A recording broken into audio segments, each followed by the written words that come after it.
你知道在三国中谁才是第一神射手吗？我敢肯定会有人说辕门射戟的吕布，或者是百步穿杨的黄忠。看来这个问题的争议性很大，为此我查阅了三国大量资料，盘点出前10位最强射手，现在就为大家一一奉上。第10，关羽。在五虎上将中，他的综合能力可是名列前茅的，但是只拿剑术来说的话，他的实力如何呢？而我们都知道，他都是使用大刀近身作战的，很少看到他射箭，但是在襄樊之战时，他使用弓箭将庞德的部下成河射死。由此可见，关羽只是更喜欢用大刀，所以就没有机会展示剑术而已，但是他的剑术还是挺强的。第9，夏侯渊。他是东汉末年的名将，也属于曹操的部下，而在铜雀台剑术比赛中，他是倒数第2个出场的，所以剑舵红心处已经有4支箭了，本来可以射进去就已经很厉害了，但是夏侯渊却是扭回身一箭射去，也就是说骑在马上就这么一回头，还没瞄准就能射中100步之外的靶心，由此可见他是极其厉害的。第8，徐晃。他虽然是曹营的猛将，但是与张飞、赵云这等猛将相比的话，相差还是挺大的。然而在剑术方面，他却足以碾压众人，而在铜雀台剑术比赛中，张合和夏侯渊骑着战马翻身背射，令众人非常惊叹，但是徐晃的出现直接就将他2人给比了下去，因为徐晃的这套剑法直接一箭把柳条射断了，这是何等的吓人，见过柳条的都知道，柳条非常细，不仅难受力，而且还很容易随风飘摇，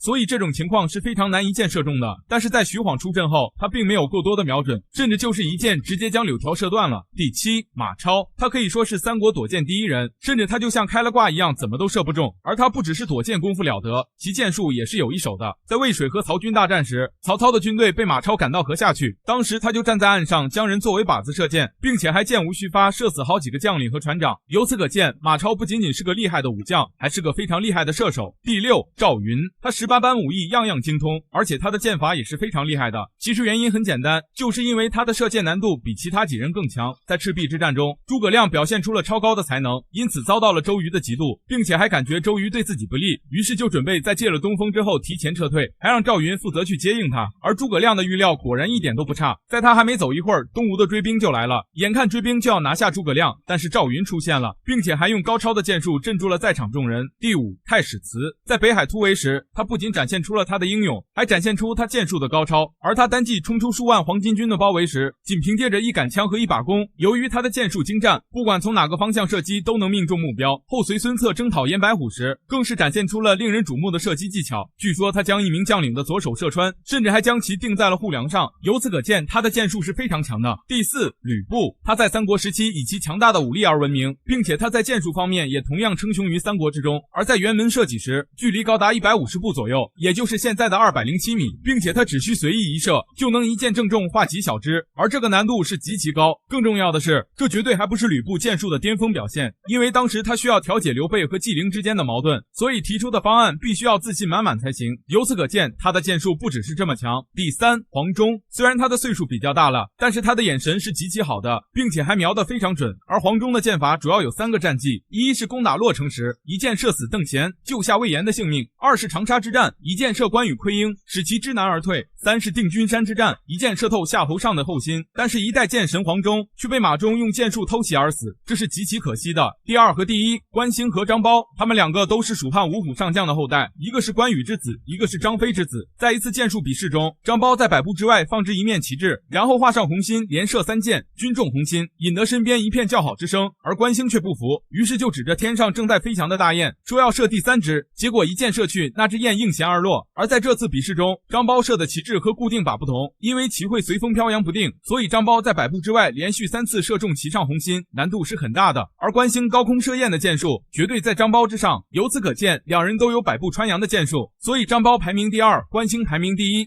1。